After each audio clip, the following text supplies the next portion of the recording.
नमस्कार दोस्तों, आप सभी का मेरे चैनल पर स्वागत है।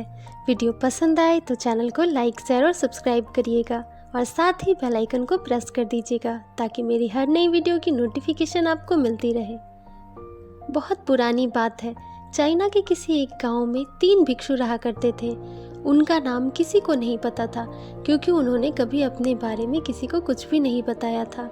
उन्होंने कभी किसी बात का जवाब ही नहीं दिया। चीन में बस उन्हें 3 हंसते हुए भिक्षुओं के नाम से जाना जाता था। वे तीनों सिर्फ एक काम करते थे, एक गांव में प्रवेश करते, बाजार के बीचों बीच खड़े हो जाते और हंसना चालू कर देते थे। यह अपने पूरे अस्तित्व के साथ हंसते थे। अचानक लोगों का ध्यान उनकी तरफ खींचता चला गया और धीरे धीरे उनके सामने लोगों की भीड़ चारों तरफ जमा हो जाती। वे इतनी एकाग्रता और संपूर्णता के साथ हंसते थे कि उनकी हंसी देखकर सारा गांव हंसने लग जाता था। जब वो पूरा गांव हंसी में समंदर में डूब जाता तब वो दूसरे गांव चले जाते। वे ना तो कुछ बोलते थे और ना ही कुछ उपदेश देते थे और ना ही कोई शिक्षा देते थे। वे जहाँ भी जाते बस हंसी से ऐसा माहौल बना देते कि लोग अपने सारे दुख दर्द भूलकर बस हंसने लग जाते थे। धीरे धीरे चाइना के लोग उन्हें बहुत प्यार करने लगे और वह पूरे चाइना में फेमस होते गए 3 लाफिंग मोंक के नाम से। चीन के लोग उन्हें बहुत प्यार करते थे, उनका सम्मान करते थे। इससे पहले उनके बाद भी कभी किसी ने इस तरह का प्रचार ही नहीं किया था कि जीवन में केवल एक हंसी होनी चाहिए और कुछ भी नहीं। वे विशेष रूप से किसी पर नहीं हंसते थे, वे बस हंसते रहते थे, जैसे कि उन्होंने ब्रह्मांड की मजाक को समझ लिया हो, जैसे कि उन्होंने ईश्वर के मजाक को समझ लिया हो। और उन्होंने एक शब्द का उपयोग किए बिना पूरे चीन को इतना आनंद फैलाया जितना आज से पहले किसी ने ना फैलाया हो। लोग उनका नाम पूछते लेकिन वे बस हंसते रहते। इस तरह से उनका नाम बन गया 3 लाफिंग मोंक, यानी 3 हंसते हुए भिक्षु।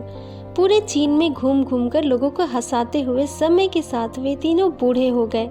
एक रात जब वे एक गांव में ठहरे हुए थे तब उन तीनों में से एक भिक्षु की मौत हो गई। पूरा गांव स्तब्ध रह गया। पूरे गांव को लग रहा था कि अब जबकि इन तीनों में से किसी एक की मृत्यु हो गई है तो बाकी 2 भिक्षु तो बहुत रोएंगे। यह देखने लायक होगा क्योंकि किसी ने उन्हें रोते हुए कभी नहीं देखा था। जब सुबह हुई तो पूरा गांव इकट्ठा हुआ, लेकिन दोनों भिक्षु तीसरे के लाश के पास खड़े होकर जोर जोर से हंस रहे थे।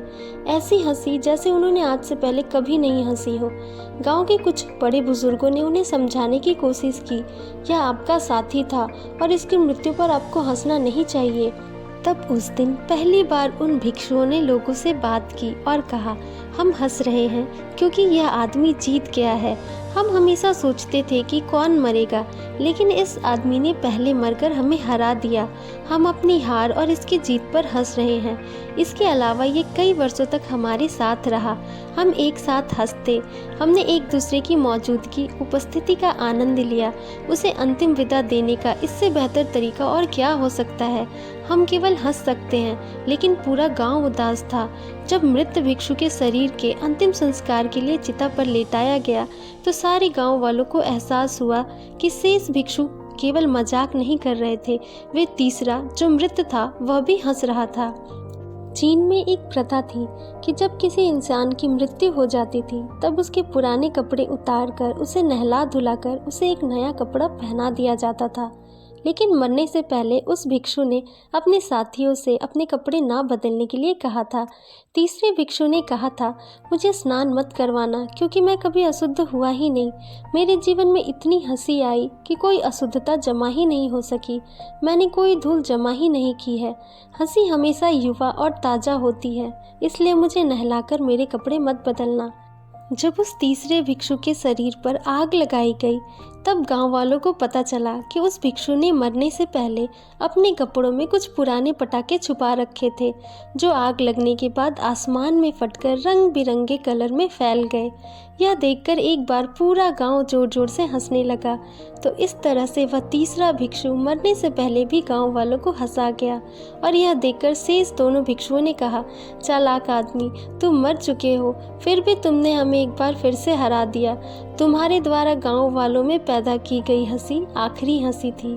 तो दोस्तों, मेरी यह कहानी आपको कैसी लगी कमेंट बॉक्स में ज़रूर बताइएगा और साथ ही मेरे चैनल को लाइक शेयर और सब्सक्राइब करिएगा। धन्यवाद।